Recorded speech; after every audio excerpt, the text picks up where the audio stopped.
A chanceler da França, Catherine Colonna, vem ao Brasil para preparar a viagem que será feita por Emmanuel Macron. Macron virá ao Brasil. Já havia até conversado sobre essa viagem com o Lula. Eles conversaram por telefone. Foi quando até o Lula, antes mesmo de responder diretamente à Alemanha, já avisou o Macron que o Brasil não iria fornecer munição para os tanques, aqueles leopardos, né, que a Alemanha produz e que está entregando para a Ucrânia. Esse foi um dos temas tratados. Também falaram de questões ambientais, etc., naquela conversa entre Lula e Macron. E a Catherine Colonna, ela, vale notar, além de chanceler, ela tem uma outra função específica, que é a relação da França com a União Europeia. Com o Executivo Europeu, o Parlamento Europeu. Ela, como chanceler, claro, já tem essa função naturalmente, mas tem uma função específica, paralela à de chanceler, que é cuidar das relações com a União Europeia. Então, ela é uma figura diretamente inserida naquilo que se tornou a União Europeia, que já nasceu problemática, errada, com princípios errados, conceitos errados, e até pela sua maneira de funcionar, pelos seus mecanismos de unificação jurídica, monetária, política, econômica, está destruindo a social-democracia que muitos países europeus construíram depois da Segunda Guerra, e é uma fonte inesgotável de ressentimentos dentro da Europa, não é? E esses ressentimentos são muito bem explorados por demagogos, por populistas, que encontram nos eurocéticos ou nos ressentidos com todos os pontos negativos advindos da União Europeia, eles encontram ali um público ávido por palavras de resistência ou até de separação. E às vezes a separação é o melhor caminho, né? Ao contrário do que grande parte da imprensa defendeu, abraçou, com um discurso até filistino, né? A União Europeia é o sonho, como sair de um sonho, deliberadamente. E eu sempre vi o processo do Reino Unido como o mais eficiente, a melhor maneira de lidar com aquela situação. Claro que o Reino Unido tinha uma vantagem, ele não havia perdido sua moeda, né? Ele se manteve ali com a libra esterlina. Margaret Thatcher já dizia, quando fica claro que aquilo que foi lá atrás, um acordo comercial, né, um acordo de produção industrial também, de aço, carvão, avança para um acordo comercial, quando vai ficando claro que aquilo desembocaria numa união jurídica, econômica, financeira, orçamentária, política, militar, ela foi contra, e a Thatcher até vaticinou, né, dizendo que a União Europeia faria com que a Alemanha conseguisse, sem dar um tiro, aquilo que não havia conseguido na Segunda Guerra Mundial, dominar a Europa. Exatamente pela sua força econômica. E esse monstro burocrático centralizado em Bruxelas, que castra iniciativas nacionais, que inibe a ideia de soberania nacional, não como nacionalismo barato, né, mas como defesa das particularidades, das peculiaridades, da história de cada povo e de cada país, que não se repete, que é distinta da história do povo do país vizinho e do povo de toda a Europa. Cada um tem sua história. Você pega a antiga Iugoslávia, uma parte havia sido formada sob o domínio do Império da Áustria-Hungria. Isso, inclusive, não só em termos de valores, cultura, alfabetização, o idioma usado na alfabetização, mas também aspectos religiosos, políticos, concepções de organização social. É o caso da Eslovênia. Aí você pega países que tiveram uma forte influência da Igreja Ortodoxa, da Rússia, e tiveram uma formação cultural, política, filosófica, religiosa, muito ligada às ideias que emanaram ali dos eslavos do norte, porque a Iugoslávia é exatamente a terra dos eslavos do sul, né? E a região da Bósnia com domínio do Império Otomano. Por isso lá é uma região majoritariamente muçulmana. Então veja, são países ali vizinhos, países pequenos, que inclusive estiveram reunidos antes, lá atrás, nos primórdios, e depois, sob uma mesma bandeira, um mesmo governo, a Iugoslávia, e que, no entanto, nunca perderam essas peculiaridades, essas particularidades. Isso é riqueza. Isso é riqueza da vida, isso é riqueza da história, das pessoas, dos povos, como cada povo em cada região se desenvolve.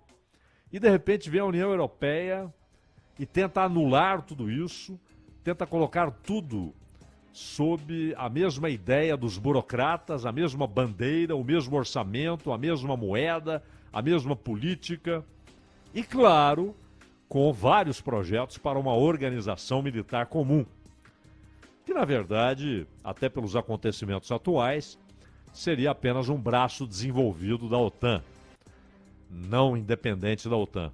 A independência da OTAN, tratar a OTAN como um organismo internacional que não poderia ditar a política francesa, isso foi coisa de Gaulle. Não é? Era preciso ter estatura histórica, política, moral, para dizer não, a França terá uma participação parcial na OTAN e a OTAN em nenhum momento ditará a política externa ou mesmo militar da França. Mas esse era de Gaulle, que, por exemplo, quando reatou relações com a China, foi tremendamente criticado, bombardeado. Tentaram destruir seu governo, e esse tentaram refere-se a um sujeito que estava para muito além do Atlântico. Então, não é qualquer um que consegue ter a atitude de Gaulle. E a atitude da Assembleia Nacional. O Valéry Giscard d'Estaing foi um sujeito que fala, não, França e Alemanha não podem ser inimigos, têm de se aproximar e tal. E, de certa forma, acalentou a ideia que depois Helmut Kohl e Mitterrand realizaram. Eles é que, de fato, constroem a ideia da União Europeia, aquilo que já estava ali germinado, né, desde o início dos anos 50 do século passado. A França não tem mais de Gaulle. Chirac tentou emular de Gaulle, né? Tentou repetir de Gaulle, e inclusive adotando umas posições em defesa da soberania, mas não conseguiu em nenhum momento, de fato, resistir ao cerco burocrático, econômico e político europeu. Não conseguiu. E aí, menos ainda, muito menos, quase nada, Hollande e Macron. O Macron ainda tentou, em nome da história francesa, em nome do país de Napoleão e de Gaulle, Napoleão que nem havia nascido lá, né? Não nasceu lá, nasceu na Córcega, e era o Bonaparte, né? E lá vira o Bonaparte como francês, a Córcega que até hoje tem movimento nacionalista, separatista, mas com chances minguadíssimas, né, de qualquer sucesso de separação.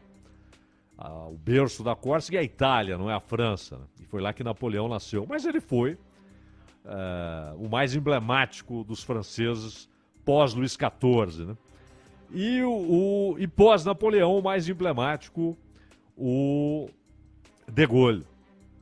E aí, a ideia do Macron, talvez tentando resgatar, ou pelo menos reacender o pouquinho que havia ali na lareira da história de soberania, de altivez no bom sentido da França, ele tentou, por exemplo, resistir à posição dos Estados Unidos em relação à guerra Rússia e Ucrânia, que virou guerra Rússia e OTAN. Quer dizer, hoje está escancarada como guerra entre Rússia e OTAN, mas ela foi desde sempre.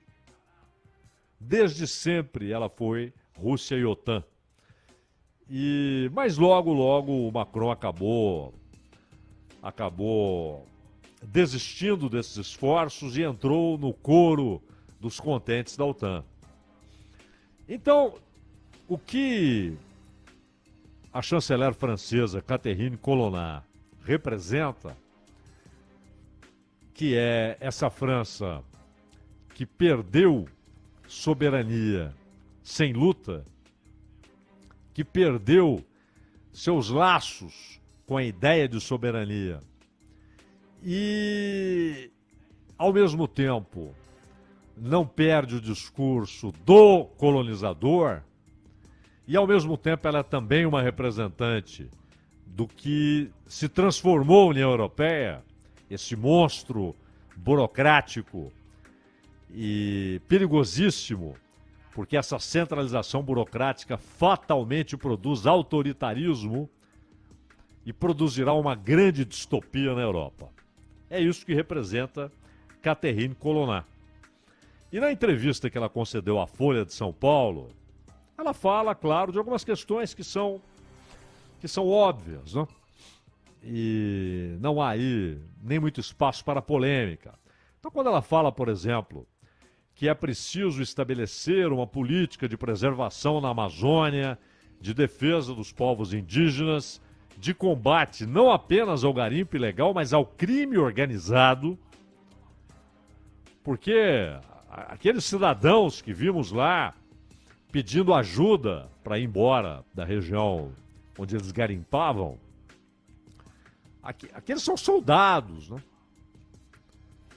Você tem, na verdade, um capital que investe nesse tipo de iniciativa e que usa, claro, sonhos individuais.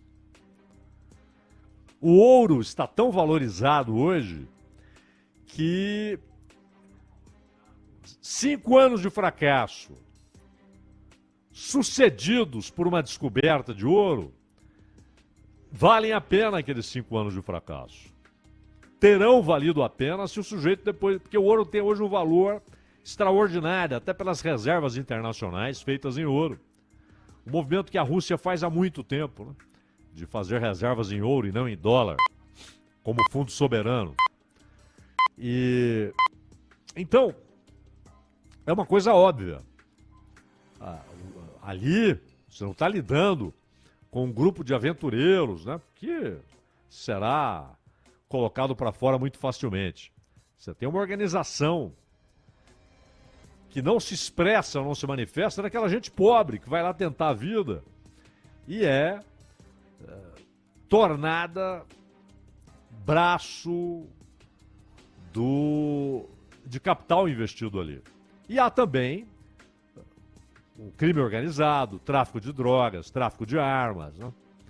Então é claro que quando ela fala da necessidade de uma ação efetiva, competente, real, não apenas um discurso, não apenas um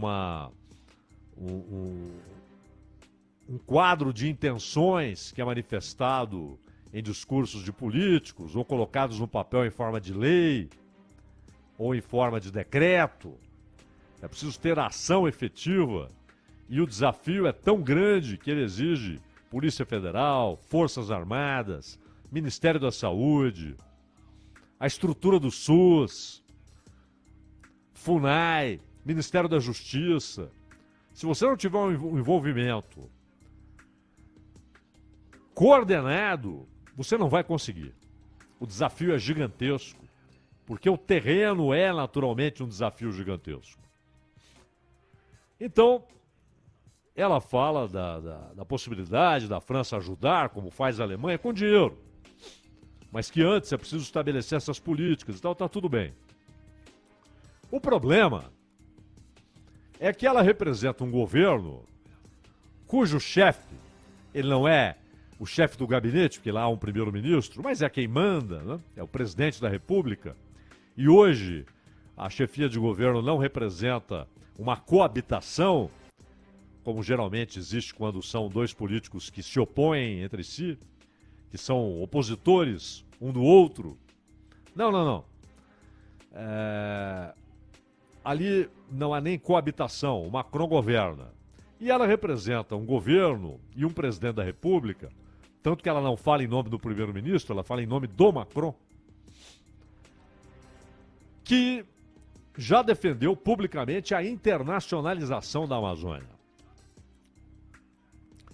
Isso é tão vergonhoso, mas não é um escorregão, não é um paspalhão, não é um comediante, não é um imaturo, um inexperiente, que não sabe o que está falando e aí fala uma impropriedade. É uma ideia que tem o Macron de seus portadores. Muito educado, educadíssimo.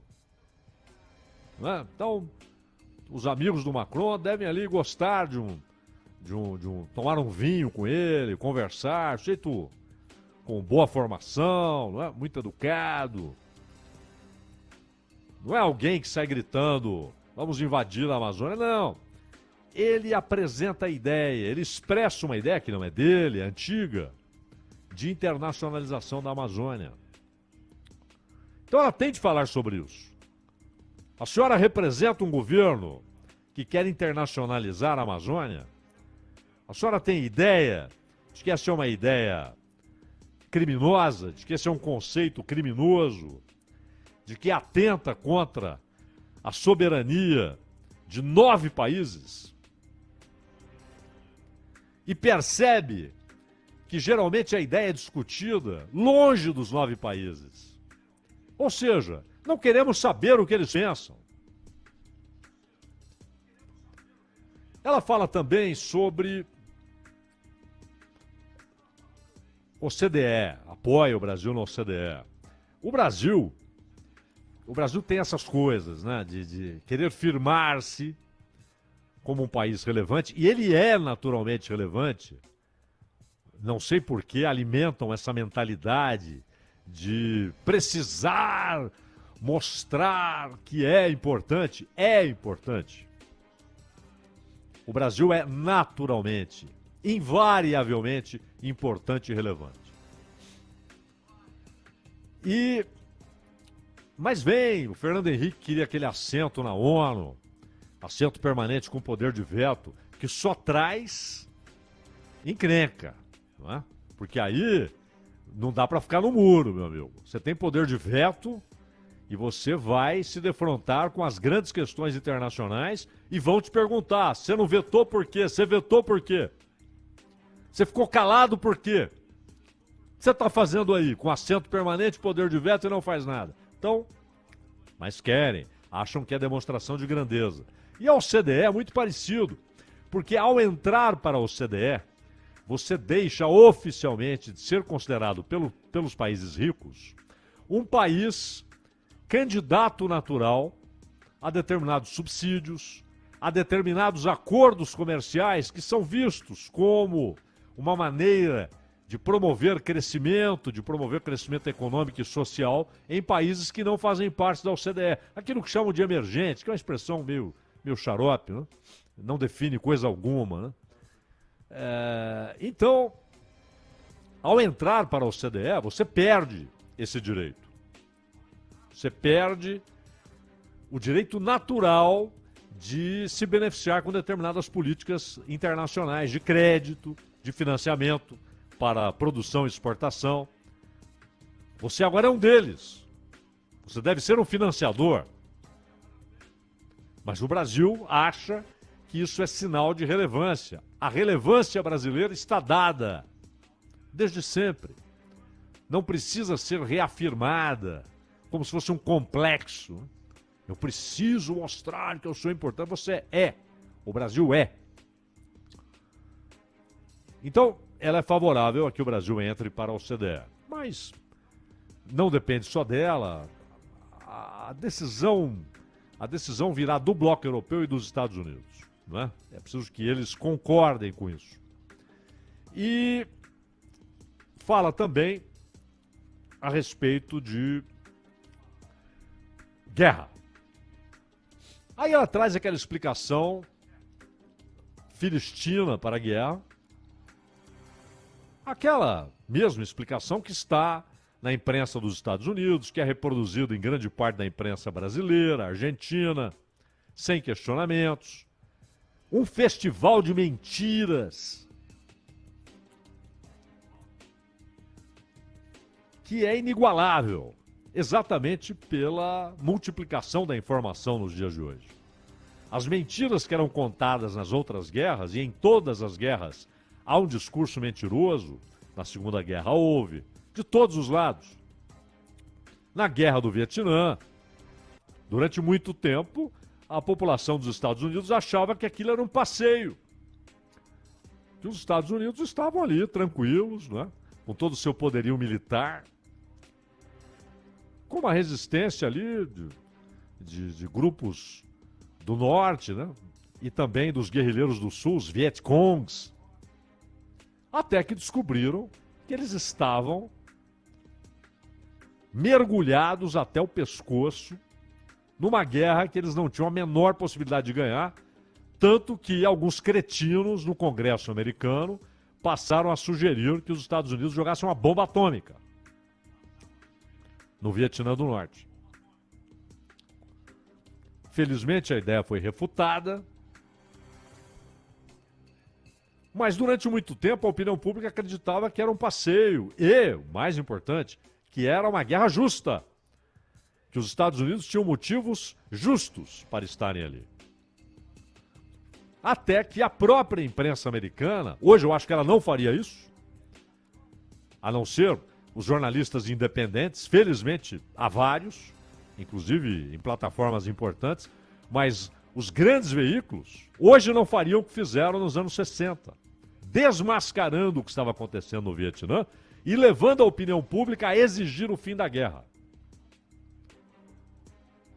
Então aquilo que você vê em Woodstock, em 69, ali já é um momento em que grande parte da sociedade já está contra a guerra. E antes, quando o Cassius Clay diz, não vou à guerra. Não vou lutar por um país que me rejeita, porque eu sou negro. Que não permite que eu entre num bar de estrada, porque é lá só para brancos. Isso depois da Lei dos Direitos Civis de 65. Hoje, a multiplicação da mentira é, claro, muito maior. E ela se alastra numa velocidade espantosa e com alcance inigualável na história. E é essa abordagem mentirosa, falsa, de gibi, que a senhora Catherine defende. Só para lembrar, para encerrarmos aqui, a chancelaria francesa ela precisa lidar com alguns assuntos. Fundamental. Ela não pode se negar a falar do que a França continua fazendo na África. Hoje, há 14 países ainda sob completo controle francês, embora oficialmente independentes, não são colônias. A França obriga esses países a terem uma moeda comum que ela emite. O Macron falou que ia mudar, que virou uma nova moeda, ECO. Aí bota um nome bonitinho, né? Olha que moeda bonita, olha que nome legal, ECO. Olha que coisa moderna, correta. Cascata. Governos que são protegidos por militares franceses e que, obviamente, dão à França o domínio sobre exploração mineral, sobre política monetária. E aí, quando começou a haver revolta no Mali, no Senegal, o que o Macron fez? Eles estão gritando, isso é coisa da Rússia. Por quê? Porque a Rússia e a China estão entrando cada vez mais no continente africano. Mas é preciso que respondam o que aconteceu com alguns governantes que foram mortos porque queriam uma moeda própria. Foram assassinados por militares franceses. O que a França tem a dizer a respeito de David Dacko, da República Centro-Africana? A respeito do Lamizana, presidente de Burkina? Por que foram assassinados? Porque queriam uma moeda própria e não o domínio, a soberania do Estado francês sobre a moeda que circula nesses países. E outra coisa, é muito importante que o Brasil tenha decência para lidar com suas questões ambientais, né? Em defesa do seu próprio povo. Não é para agradar a europeus e ao governo dos Estados Unidos ou à União Europeia. É para agradar ao seu povo. É pelo seu povo e por mais ninguém. Mas, por favor, essas exigências só importaremos se houver... Ela não é feita a mais ninguém. Os franceses não perguntam de que região dos Estados Unidos ou do Canadá vêm os produtos que eles importam desses países. O que houve ali?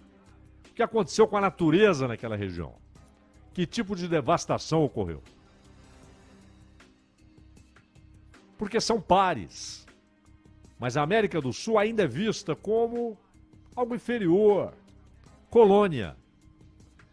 E no caso da África, a coisa é explícita. Porque não são colônias, mas são tratados como. E o presidente da Nigéria, que nem tem a ver com isso, porque a Nigéria não sofreu com a colonização francesa, mas a Nigéria, o presidente da Nigéria falou, escuta, os franceses vêm aqui em países da África e levam o material para suas usinas nucleares, despejam lixo aqui,